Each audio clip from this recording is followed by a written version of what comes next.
वादी तीरा में जॾहिं बर्फ़बारी पवंदी आहे त माण्हू लॾ पिलाण कंदा आहिनि। सूबाई हुकूमत लॾ पिलाण कंदड़नि लाइ 4 अरब रुपयनि जा फंड रखिया।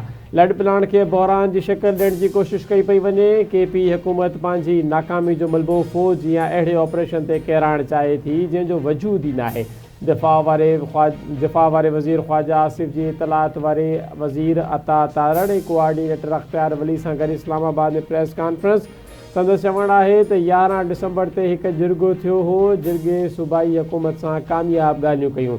जिरगे खां पोइ सूबाई हुकूमत नोटिफिकेशन बि जारी कयो। जिरगे में तइ कयो वियो त इलाइक़े में स्कूल ऐं थाणा क़ाइमु कया वेंदा।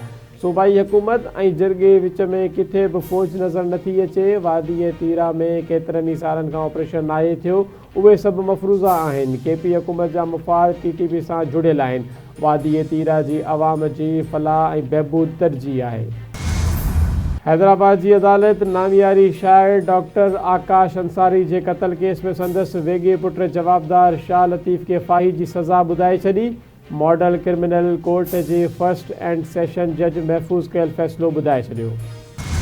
सिंध हुकूमत कंहिंजी डिक्टेशन ते न कमु कंदी। हुकूमत लाहौर खां फ्रांसिक टीम बि घुराई। वापारियुनि जी नुमाइंदा तंज़ीम चयो असांखे हुकूमत ते एतमाद आहे। गुल प्लाज़ा वाक़े जी हर रुख़ खे ॾिठो वेंदो। सिंध जे सीनियर वज़ीर शर्जील इनाम मेमण जो सिंध असेंबली जे इजलास में ख़िताब। संदसि चवणु आहे त MQM जी कराची में रत जी रांदि कंहिंखां लिकियलु नाहे। MQM कराची जो जेको अशर कयो उहो सभिनी जे साम्हूं आहे। हुकूमत गुल प्लाज़ा साने जे मुतासिरनि सां गॾु आहे। सिंध असेंबली जे इजलास दौरान गुल प्लाज़ा साने ते बहस। मुख़ालिफ़ धुर जो गोड़। अपोज़िशन लीडर अली ख़ुर्शीदी हिकु भेरो ॿीहर गुल प्लाज़ा साने जी जांच लाइ आज़ादाणी जुडिशल कमीशन जोड़ण जो मुतालबो करे छॾियो। अपोज़िशन लीडर चयो त अव्हां लाशनि ते सियासत करे रहिया आहियो।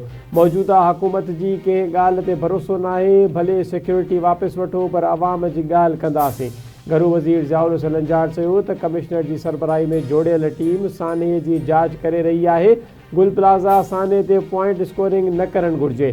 सियासत करणु इंतिहाई ॾुखो ईंदड़ आहे। असां चाहियूं था त गुल प्लाज़ा साने जे मुतासिरनि खे इंसाफ़ मिले। ज़िम्मेवारनि खे सज़ा मिलंदी।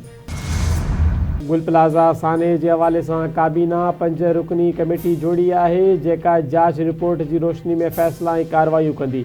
इंक्वायरी रिपोर्ट तमामु जल्द साम्हूं ईंदी। अदालती कमीशन जोड़ण में को एतराज़ नाहे। रिपोर्ट मां मुतमइन न थियासीं त जुडिशल कमीशन ठाहे सघिजे थो।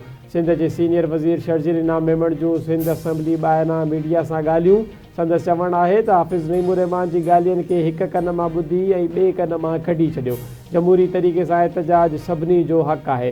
ग़ैर जमहूरी एहतजाज कयो वियो त हुकूमत कार्रवाई कंदी। असां हाणे बर्दाश्त करण जे मूड में न आहियूं। जेकॾहिं कंहिं शहर में हड़ताल दुकान साड़ण जी कोशिशि कई त हुकूमत माण्हुनि जे तहफ़ुज़ लाइ बीहंदी। हाफ़िज़ नईमुर रहमान ऐं संदसि पार्टी हमेशह नाकारी सियासत कई। MQM जी सियासत हाणे दफ़न थी चुकी आहे ऐं अवाम MQM खे मुकमल तौर ते रद्द करे चुको आहे। जंहिंजे घर में अफ़सोस जो माहौल हुजे उते माण्हू प्रोपेगेंडा करणु नाहिनि ईंदा। प्रोपेगेंडा कंदड़नि जे कूड़े बयानीअ खे रद्द करियूं था। फ़ौतियुनि जे घरनि में अॼु खां इमदादी चेक पाण पहुचाए रहिया आहियूं। सिंध काबीना वॾे वज़ीर सैयद मुराद अली शाह जी सरबराही में गुल प्लाज़ा साने जे हवाले सां सब कमेटी क़ाइमु करे वरिती। सब कमेटी में सीनियर वज़ीर शर्जील इनाम मेमण, नासिर हुसैन शाह, सईद गनी, ज़ियाउल सलंजार शामिल। सब कमेटी कमिश्नर जी सरबराही में क़ाइमु इंक्वायरी कमेटी जी रिपोर्ट जे रोशनीअ में वधीक कार्रवाई ऐं हिकमत अमली जो फ़ैसिलो कंदी। काबीना गुल प्लाज़ा साने जे मुतासिरनि लाइ मुआवज़ो ॾियण जी मंज़ूरी बि ॾिनी।